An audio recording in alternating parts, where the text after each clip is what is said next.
Hello learners, मैं आपका अपना doctor Ram Shukla. I hope आपने मेरी पहले की जो मैंने बेराइटा कार्प के माइंड के ऊपर वीडियो बनाई है उसका पहला पार्ट देख लिया होगा। इस वीडियो में हम बेराइटा कार्प के माइंड को और ज़्यादा अच्छे से जानेंगे। उसके जो पहले पार्ट में हमने जाना था उसके आगे की चीज़ अब हम इस पार्ट में जानेंगे। बेराइटा कार्प के पहले पार्ट में हमने जाना था, उसमें 3 पॉइंट हमने बेसिकली जाने थे। सबसे पहला पॉइंट था जब द मेंटल रिटार्डनेस, जो बच्चा होता है वो बहुत ज़्यादा मेंटली वीक होता है और उसके अंदर जो भी डेवलपमेंट होते हैं, चाहे वो स्मेलिंग हो गया, वॉकिंग हो गया, टॉकिंग हो गया, ये सारी चीज़ें उसमें बहुत धीरे धीरे डेवलप होती है। दूसरा पॉइंट हमने जाना था बच्चा बहुत ज़्यादा डल होता है। कोई भी किसी भी चीज़ के लिए रिस्पॉन्स करने के लिए वो थोड़ा समय लेता है, उस चीज़ को पहले समझता है, उसके बाद उसका रिस्पॉन्स करता है। तो उसका रिस्पॉन्स करना भी बहुत कम होता है। तो ये हमने उसकी डलनेस के अंदर जाना था। तीसरा पॉइंट हमने जाना था दी लैक ऑफ रिफाइनमेंट। जो बच्चा होता है उसके अंदर वो मेंटली और सोशली बहुत ज़्यादा वीक होता है, इमेच्योर होता है।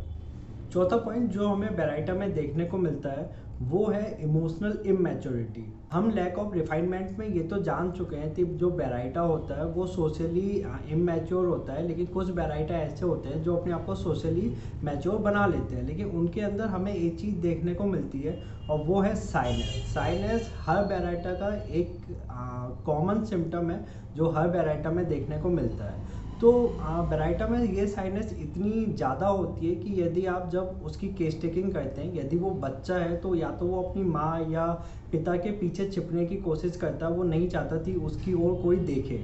अच्छा, ऐसी ही चीज़ आपको एंटियम क्रूड और एंटियम टार्ट में भी देखने को मिलती है कि उसमें भी बच्चा नहीं चाहता है कि उसको कोई देखे या उसको कोई टच करे। एंटियम क्रूड और एंटियम टार्ट में भी ये चीज़ देखने को मिलती है।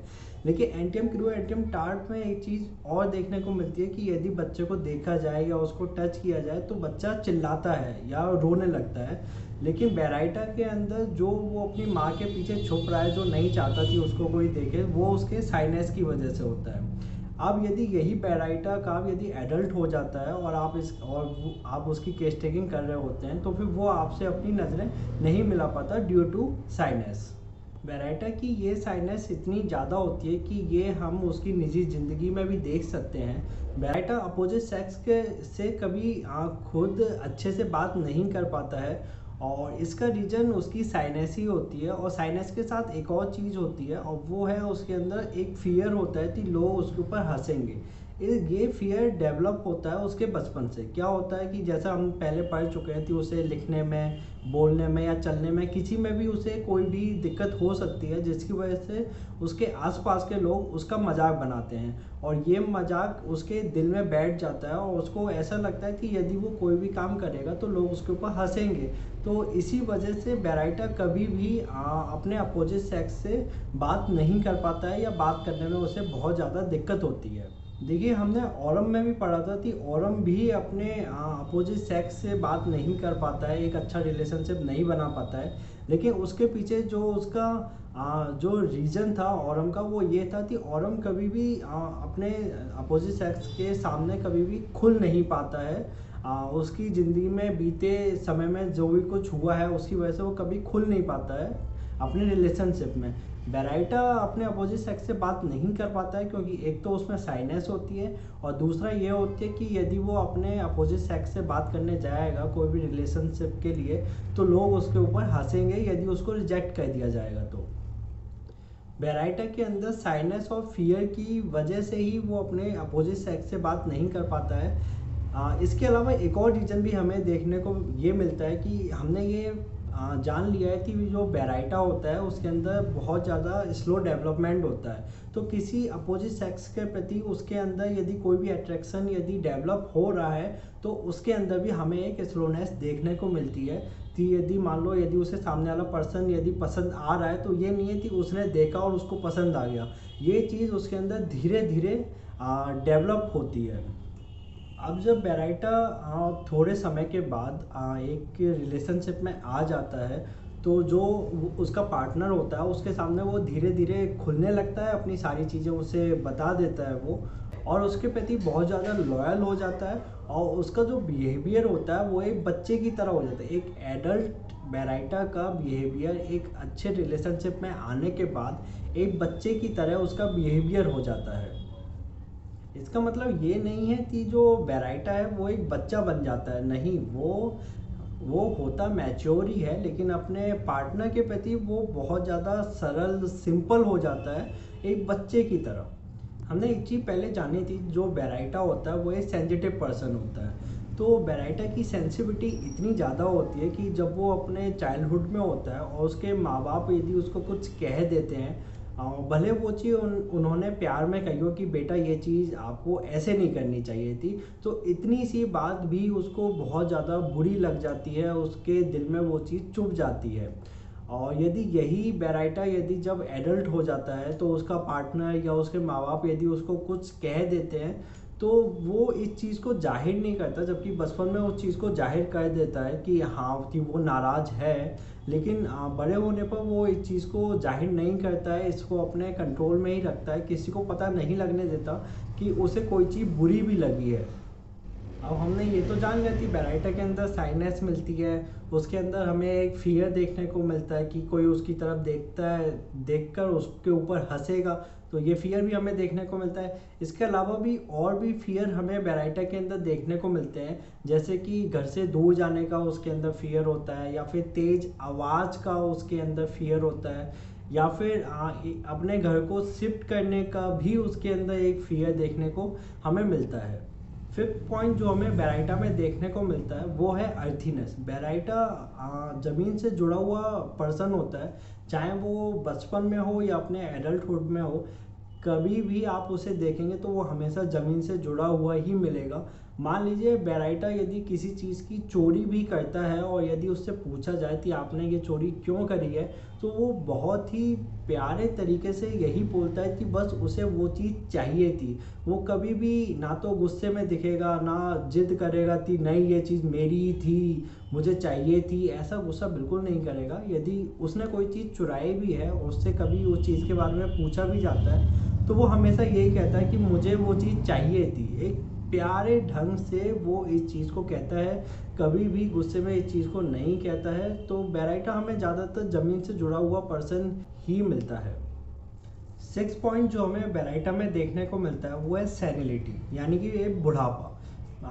आपने जो आपकी कीनोट है, आप यदि उसके अंदर बेराइटा का मेडिसिन खोलेंगे तो उसके अंदर लिखा भी हुआ है कि specially adapted to complaints of first and second childhood. जो फर्स्ट चाइल्डहुड होता है वो तो एक बच्चे का चाइल्डहुड होता है, कि एक जो बच्चा होता है वो चाइल्डहुड को फर्स्ट चाइल्डहुड कहते हैं, लेकिन जो सेकंड चाइल्डहुड होता है वो बुढ़ापे में जो आदमी बच्चों की तरह हो जाते हैं उनका वो सेकंड चाइल्डहुड कहा जाता है। तो उस टाइम भी बेराइटा का यूज़ किया जाता है। आपने कुछ बुरे लोगों की आदतें देखी होंगी, जैसे कि वो बहुत ज़्यादा ज़िद्दी हो जाते हैं कि यदि कोई चीज़ उन्हें चाहिए तो वो चाहिए होती है, या फिर वो ऐसे हो जाते हैं कि यदि मान लो छोटी छोटी बातों पे वो रोने लग जाते हैं बच्चों की तरह। तो ये सारी चीज़ें जो भी सिम्टम होते हैं ये सेकंड चाइल्डहुड की तरफ इशारा करते हैं कि उनका सेकंड चाइल्डहुड चालू हो चुका है। और इसी सेकंड चाइल्डहुड के अंदर बेराइटा का मेडिसिन भी बहुत अच्छा वर्क करती है। सभी एज ग्रुप के बेराइटा में हमें एक फीचर देखने को मिलता है, और ख़ास करके जो सेनाइल बेराइटा होते हैं उनके अंदर तो ये फीचर बहुत ज़्यादा हमें देखने को मिलता है, और वो है कि वो छोटी छोटी चीज़ों के प्रति बहुत ज़्यादा चिंता में रहते हैं, बहुत ज़्यादा वरी करते हैं छोटी छोटी चीज़ों के लिए। और वो ऐसी चीज़ें होती हैं जिनके होने या ना होने से कोई ज़्यादा फर्क पड़ता नहीं है, लेकिन वो उस चीज़ के प्रति ज़्यादा चिंता करते हैं। जैसे कि उसका एक रीज़न होता है, आपको एग्जांपल के थ्रू समझाऊंगा जैसे कि क्या, लेकिन उसका एक रीज़न होता है। जो बेराइटा होते हैं उनको ऐसा लगता है कि ये जो पूरा वर्ल्ड है वो एक कॉम्प्लेक्स है जिसमें वो फिट नहीं हो सकते हैं, इसलिए वो बड़ी बड़ी चीज़ों से ज़्यादा उनका ध्यान छोटी छोटी चीज़ों में लग जाता है। वो छोटी छोटी चीज़ों पे ज़्यादा फोकस करने लगते हैं कि ये चीज़ ऐसे हो वैसे हो, कैसे की जानी चाहिए। तो इसलिए जो जितने भी बेराइटा होते हैं सबके अंदर ये देखने को मिलता है, लेकिन खासकर सेनाइल बेराइटा में तो बहुत ज़्यादा देखने को मिलता है।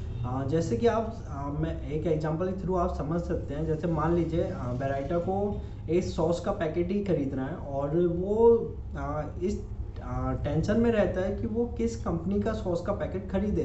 देखिए, है तो सॉस का पैकेट ही, आप किसी का भी ले लें, आना तो काम तो वो सॉस का ही करेगा ना। लेकिन बेराइटा इस टेंशन में ज़्यादा रहता है कि वो कौन सी कंपनी का सॉस का पैकेट खरीदे। तो ये चीज़ बेराइटा में ज़्यादा देखने को मिलती है कि वो छोटी छोटी चीज़ों के प्रति बहुत ज़्यादा उसके लिए चिंता करते हैं, छोटी छोटी चीज़ों को लेके। आपने बूढ़े लोगों में डिमेंशिया के भी केस देखे होंगे जिसमें कि उनके माइंड में कोई भी थॉट आता है, वो कुछ भी करने लग जाते हैं। तो ऐसे केस में भी बेराइटा मेडिसिन का यूज़ किया जाता है यदि उनके अंदर बहुत ज़्यादा साइनस देखने को मिलती है या फिर उनके अंदर किसी भी चीज़ के प्रति स्लो डेवलपमेंट देखने को मिलता है। तो ऐसे पेशेंटों में भी बेराइटा कार्ब का यूज़ किया जाता है।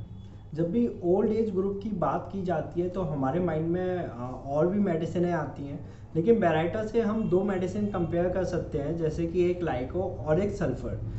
बेराइटा के अंदर हमने देखा था कि बेराइटा के अंदर साइनस देखने को मिलती है और उसके अंदर छोटी छोटी चीज़ों के प्रति वरीडनेस भी हमें देखने को मिलती है।